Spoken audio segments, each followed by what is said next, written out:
اللہ رب العزت اس کو رزق میں فراخی اور وسعت عطا فرما دیں گے۔ یہ تو وہ راتیں ہیں میرے بھائیوں، اللہ رب العزت نے بڑا کرم اور فضل فرمایا کہ ہمیں زندگی میں پھر سے وہ ماہ مقدس اور وہ عظیم راتیں عطا فرما دی۔ آج ہم تکمیل قرآن کے موقع پر شامل ہیں، جمع ہیں۔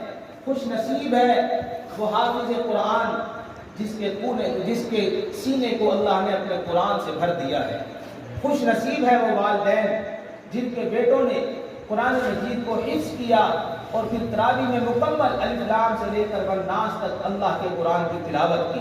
اور خوش نصیب ہے وہ نمازی جنہوں نے پیچھے کھڑے ہو کر اللہ کے قرآن کو سنا۔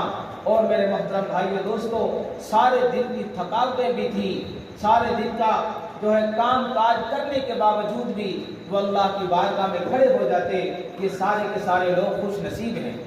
تو اللہ رب العزت نے اپنے قرآن کی حفاظت کا ذمہ اپنے ذمہ لے لیا کہ یہ ذمہ داری اللہ رب العزت نے اپنے ذمہ لے لی۔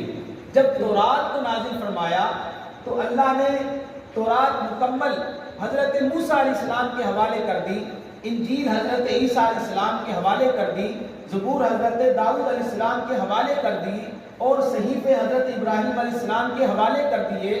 جتنی کتابیں، جتنے صحائف نازل ہوئے قبل از قرآن، یعنی قرآن سے پہلے نازل ہوئے، ان سب کی ذمہ داری اللہ نے نہ لی، بلکہ وقت کے پیغمبروں کے حوالے کر دیا کہ تم جانو اور اس کتاب کی تشہیر کرو اور اس کی تبلیغ کرو، لوگوں کو بتاؤ اللہ ایک ہے، لوگوں کو بتاؤ کہ اللہ کے سوا کوئی معبود نہیں، لوگوں کو بتاؤ اللہ ہی وحدہ لا شریک ہے، حاجت روا، مشکل کشا، داتا، دینے والا اللہ ہی ہے، اس کے علاوہ کوئی معبود نہیں، کوئی مشکل کشا، کوئی حاجت روا نہیں۔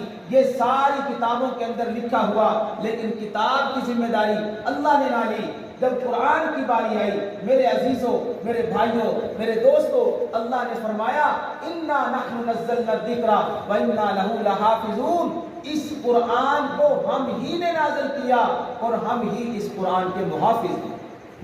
اب میں آپ کو تھوڑا سا وقت کی نزاکت کو سامنے رکھتے ہوئے تھوڑا سا ایک واقعہ سناتا ہوں کہ اللہ نے قرآن کی حفاظت کا ذمہ تو لیا، لیکن اس کے لیے ذریعہ کس کس کو